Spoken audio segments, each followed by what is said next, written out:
Sing that shit.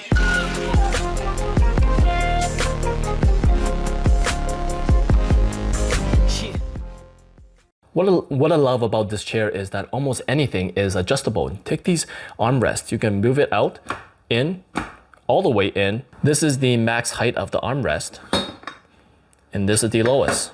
The back headrest, you can tilt it up, down, go up or down.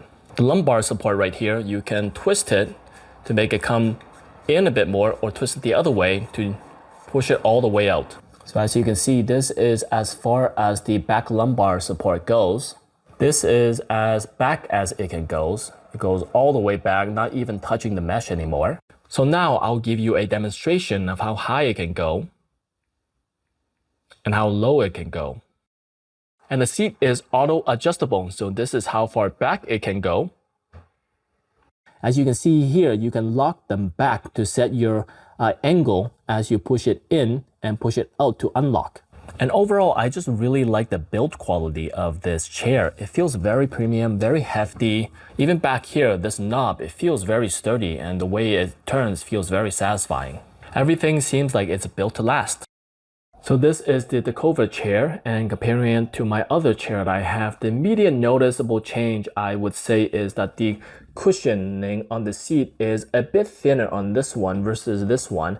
You can't see it on camera, but this is also a tiny bit firmer, so it will most likely hold its shape for longer. And I don't know if you can see, but there's not really much of a pattern or a contouring on the seat here. Versus this one, there's a slight contouring, there's a little bump here, there is a slight indent on here while all the sides are raised, so it just adds a little bit of comfortability. So this chair, that's the highest the armrest will go.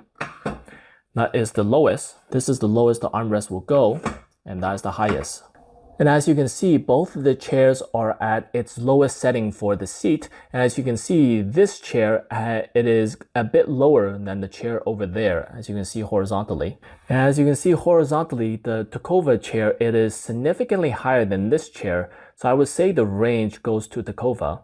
Looking at the two chairs, you see the chair in front, that is the furthest in the back will go, versus the other chair, that's the furthest in it will go also. So as you can see, Ticova has a little bit more of an advantage in that area also. This is as far back as both of the backs can go, and to my eyes, I think they look about the same, but I would say the advantage goes to this one because the locking mechanism is a lot better on this chair.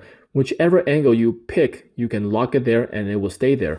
But for the Ticova chair here, once you have an angle that you like, you lock it, it has a range that it can bounce between, so it's not truly locked. But I would say the back mesh between the two, I would say comfortability, I would give it to this chair because this mesh is a lot firmer and less versatile. And as for the armrest, I would say the advantage goes to this one because as you can see, I can press more on this, so it feels a bit more comfortable versus this one. There's not much give on this. I don't like how smooth it is versus this one. It has a little bit of texture built in. I don't know if you can see, so it feels a bit better. And as for the armrest, this armrest can go out and go in like this versus this armchair. There is no function like that.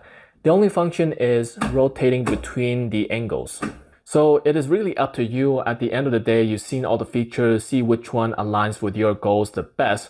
I gotta say, there is lumbar support on this. There's also a headrest on this also. I just took them off because they don't really give anything for me. But at the end of the day, I think either of these chairs you pick will give you a satisfying experience because of the quality and the way they are built.